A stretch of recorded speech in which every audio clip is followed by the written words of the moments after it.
Bienvenue à l'Exponentialiste, une émission pour les personnes comme toi et moi qui veulent réaliser leur destinée, qui veulent faire le plan de Dieu et qui veulent se dépasser dans le service pour le Roi des Rois. Ici Luc Dumont, merci d'être là aujourd'hui. On va avoir une émission passionnante. Pourquoi? Parce qu'on va parler du ministère. On va parler de réussir notre ministère sur le modèle de Jésus, l'ultime modèle. On va regarder à lui, on va voir comment Jésus a réussi haut la main son ministère et on va copier d'une certaine façon sa méthode afin que toi et moi, nous aussi, nous puissions réussir.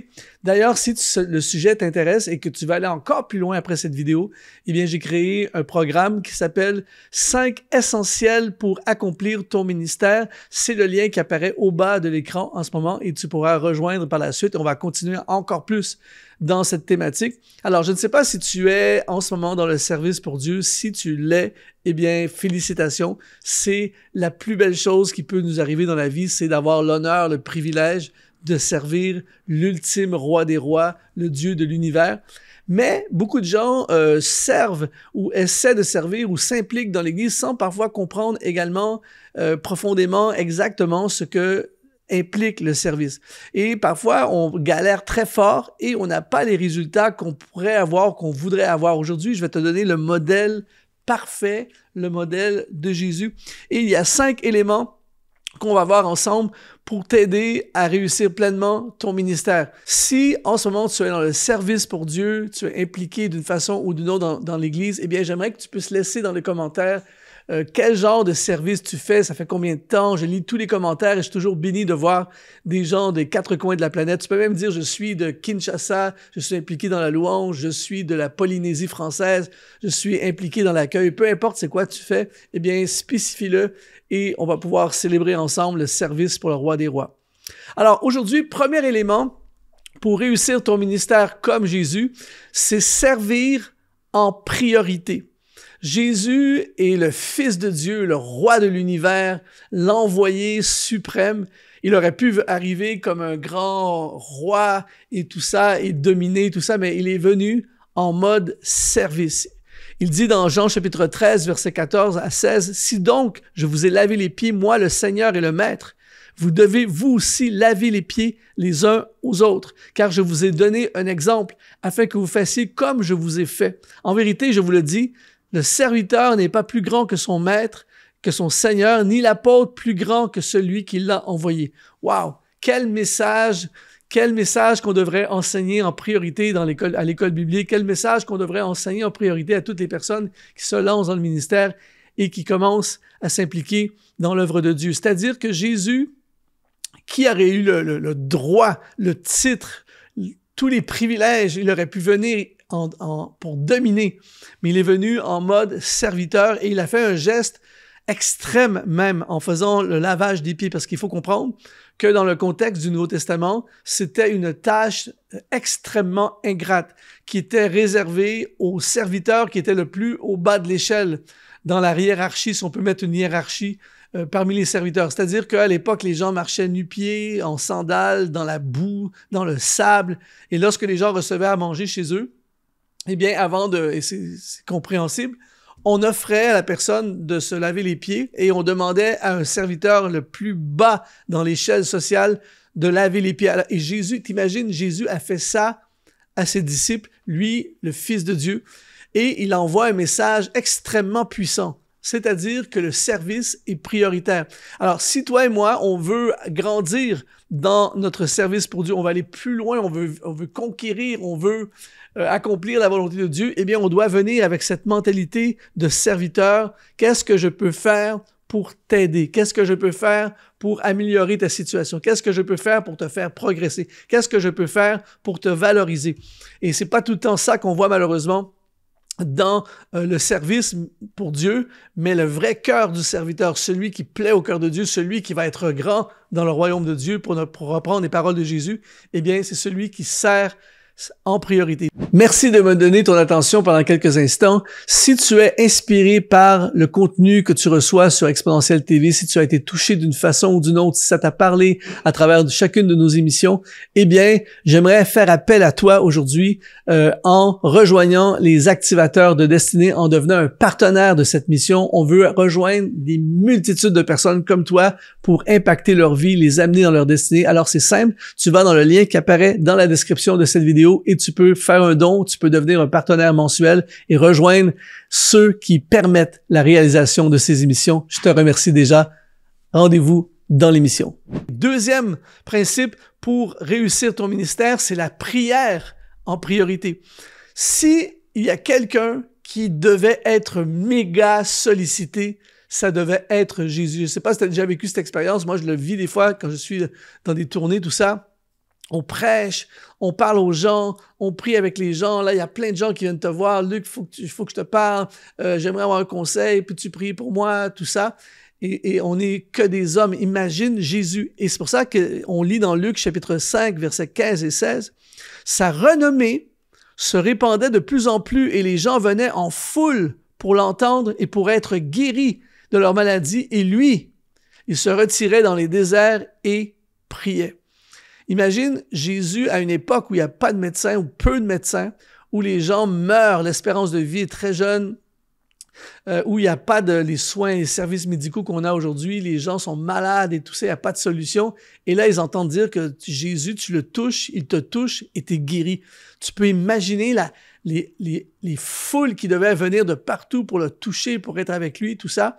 Et donc, ça aurait été facile pour lui de travailler 24/7, d'avoir constamment quelque chose à faire. Mais Jésus priait en priorité, c'est-à-dire qu'il se retirait et qu'il allait dans les déserts, il partait à la montagne, il partait sur la mer pour prier. Pourquoi? Parce qu'il avait compris que la prière était quelque chose de prioritaire. Et malheureusement, dans le service pour Dieu, dans le ministère, beaucoup de gens deviennent tellement occupés et souvent on tombe dans cette spirale avec des bonnes intentions, mais on devient tellement occupé qu'on travaille très tard le soir, on se couche, on est crevé, on se lève le matin, il y a déjà un programme, tout ça, et de jour en jour, de moins en moins de prières, de moins en moins de temps dans la présence de Dieu. Il n'est pas rare, malheureusement, de trouver des hommes et des femmes qui sont à fond dans le service pour Dieu, mais qui n'ont presque plus, pour ne pas dire, n'ont plus de temps de prière. Et ça, c'est de se placer dans une position extrêmement risquée, extrêmement dangereuse et une position de vulnérabilité contre les attaques de l'ennemi. Alors aujourd'hui, si tu es dans le service pour Dieu et tu veux réussir à long terme ton ministère, priorité, fais de la prière une priorité dans ta vie comme Jésus. Troisième leçon que Jésus nous enseigne, c'est ta mission en priorité. Ce qui est intéressant quand on étudie l'œuvre et le ministère de Jésus pendant ces 3 ans sur la terre, c'est de voir à quel point il savait, il connaissait ses priorités et à quel point il était focalisé sur ce qu'il doit faire. À chaque jour où il se levait, à chaque chose qu'il faisait, c'était toujours en alignement, en relation avec la mission à laquelle il était appelé. Il connaissait sa mission dans Luc chapitre 4, verset 18. Avant de commencer son ministère, il annonce sa mission et dit « L'Esprit du Seigneur est sur moi parce qu'il m'a oint pour annoncer une bonne nouvelle aux pauvres. Il m'a envoyé pour guérir les cœurs brisés, proclamer aux captifs la délivrance, aux aveugles le recouvrement de la vue, pour renvoyer libres les opprimés et pour publier une année de grâce du Seigneur. » Il est à fond dans sa mission. On lit également dans Matthieu chapitre 15, au verset 22. « Et voici une femme cananéenne qui venait de ces contrées, lui cria « Aie pitié de moi, Seigneur, fils de David. Ma fille est cruellement tourmentée par le démon. » Il ne lui répondit pas un mot et ses disciples s'approchèrent et lui dirent avec insistance « Renvoie-la, car elle crie derrière nous. » Et il répondit « écoute bien ceci, je n'ai été envoyé qu'aux brebis perdues de la maison d'Israël. » Et en fait, Jésus est sollicité et Jésus, on le sait, il guérit les malades, il chasse les démons, il est disponible pour les gens. Mais là, on le voit presque à la limite être froid et dire à cette femme, en d'autres mots, tu ne fais pas partie de ma mission, je suis venu pour les brebis perdues d'Israël. Elle, c'est une Cananéenne, donc elle ne fait pas partie du focus de sa mission. Et là, on va voir évidemment Jésus faire une exception avec elle, mais il envoie un message. Si je veux accomplir tout ce que je suis appelé à accomplir dans mes 3 ans de ministère, eh bien, je dois me focaliser sur ma mission, et ma mission, c'est les brebis perdues d'Israël. Il y a plein de besoins autour, mais Jésus n'est pas allé aux Indes, Jésus n'est pas allé en Afrique, Jésus n'est pas allé à Rome, Jésus est resté dans une petite zone géographique où il accomplit pleinement sa mission parce que sa mission, c'était ça. Et d'autres viendront par la suite, lui succéderont pour, et d'ailleurs en l'occurrence l'apôtre Paul, lui ira vers les païens, ira vers les autres nations, mais moi j'ai une mission précise. Et donc Jésus a réussi son ministère. Pourquoi? Parce qu'il avait fait une priorité de sa mission. Et parfois, dans notre service, il y a des besoins, il y a un projet, il y a un comité, il y a une demande, il se passe ci, il se passe ça. Et souvent, il n'est pas rare de voir des hommes et des femmes qui servent Dieu être juste dans des horaires impossibles et essayer de tout faire, essayer de sauver tout le monde. Et puis, à la fin, soit qu'on s'effondre ou soit qu'on n'accomplit rien de significatif. Aujourd'hui, j'aimerais, comme Jésus, nous rappeler à être centré, focalisé, concentré sur notre mission en priorité. Quatrième chose que Jésus nous enseigne, c'est faire des disciples en priorité. Matthieu 28, 19 nous dit « Allez, faites de toutes les nations des disciples. » Et quand on regarde, par exemple, l'horaire complet, chargé de Jésus, on voit qu'il y a un déséquilibre, si je peux utiliser ce mot, où on voit qu'il va mettre une emphase, il va passer beaucoup plus de temps avec ses 12 disciples qu'avec la foule en général. Il se déplace avec ses disciples, il loge avec ses disciples, il enseigne, il passe des heures à leur parler, à manger et à s'investir dans un petit groupe de personnes parce que Jésus avait compris et savait que la clé pour que le royaume de Dieu puisse prendre de l'expansion et vraiment marquer la génération et les générations à venir, c'était de former des disciples et non pas de former des foules et non pas de juste faire des réunions, juste faire des rassemblements, parce que une fois que le rassemblement est terminé, il faut recommencer le lendemain. Mais quand tu fais des disciples, un disciple, qu'est-ce que ça fait? C'est que ça fait d'autres disciples, ça se reproduit. C'est une caractéristique inhérente aux disciples, il fait d'autres disciples. Alors Jésus, on le sait, même après sa résurrection, il va encore revenir auprès de ses disciples et là, il va les envoyer à mission. Il dit, allez, faites de toutes les nations des disciples. Et donc, en faisant des disciples, il a fait la bonne chose. Et même s'il y avait plein de possibilités, Jésus a réussi. Il a créé le système qui, plus de 2000 ans plus tard, fonctionne plus que jamais. Il y a eu une exponentialisation, il y a eu une expansion du royaume de façon phénoménale dans toutes les langues et tout ça, à cause du principe du disciple. Alors, si tu es dans le ministère, dans le service pour Dieu et tu veux réussir, eh bien, sois certain que dans ton programme, dans ton horaire, il y a du temps investi pour transmettre. Il faut qu'il y ait de la transmission dans ton travail. Tu peux pas juste faire des choses pour le royaume de Dieu. Tu dois aider d'autres gens à pouvoir faire eux aussi des choses, à t'investir dans des gens pour qu'ils deviennent ce que Dieu les appelle à devenir. Est-ce qu'il y a des disciples sur ta route? Est-ce que tu fais des disciples? Et c'est vraiment la clé pour réussir ton ministère. Et le cinquième principe que Jésus nous enseigne pour réussir notre ministère, c'est prêcher en priorité. Jésus, pendant 3 ans, n'a fait que prêcher. Luc chapitre 8, verset 1. Ensuite, Jésus allait de ville en ville, de village en village, prêchant, annonçant la bonne nouvelle du royaume de Dieu. Dans Marc chapitre 16, au verset 15, puis il leur dit, allez par tout le monde et prêchez la bonne nouvelle à toute la création.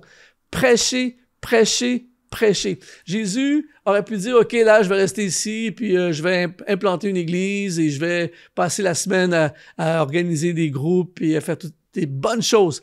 Mais non, il allait dans une... Parce que tout commençait, il n'y avait pas l'Internet, il n'avait pas les moyens technologiques de diffusion, d'enregistrer des vidéos, il ne pouvait pas publier des livres, toutes ces choses-là que nous faisons aujourd'hui qui nous permettent de prêcher sans arrêt 24/7. Alors Jésus se déplaçait. Je suis certain, persuadé que si Jésus opérait aujourd'hui, eh bien, il serait constamment sur les réseaux sociaux en train de prêcher, d'annoncer, de faire des vidéos, tout ça, parce que il dit « Allez prêcher la bonne nouvelle à toute la création. » Donc, prêcher est une priorité. Si tu veux que ton ministère réussisse, fais extrêmement attention de ne pas tomber en mode juste organisation, juste des comités, juste du boulot administratif, qui sont des choses importantes, nécessaires, mais il ne faut jamais oublier, dans tout ce que l'on fait, on doit prêcher l'Évangile, on doit prêcher la bonne nouvelle, on doit annoncer le royaume, on doit parler de Dieu, parler de Jésus. Et malheureusement, des fois, dans le service pour Dieu, on se fait prendre dans une spirale d'occupation, à régler des problèmes, à régler des conflits, à être dans toutes sortes de trucs qui n'ont rien à voir avec prêcher l'Évangile. Aujourd'hui, je veux te ramener à la priorité pour réussir ton ministère, c'est de prêcher l'Évangile. Alors, si tu appliques ces 5 choses qui sont sur le modèle de Jésus, je peux t'assurer, tu vas commencer à avoir des résultats dans ton ministère comme jamais auparavant et tu vas réussir ton ministère. Si ça te parle, si tu vas aller encore plus loin, rejoins la formation que j'ai créée pour toi qui est tout à fait gratuite, qui s'appelle 5 essentiels pour réussir ton ministère. C'est le lien qui apparaît au bas de l'écran. Ici Luc Dumont. Merci d'avoir été là et sois exponentialisé.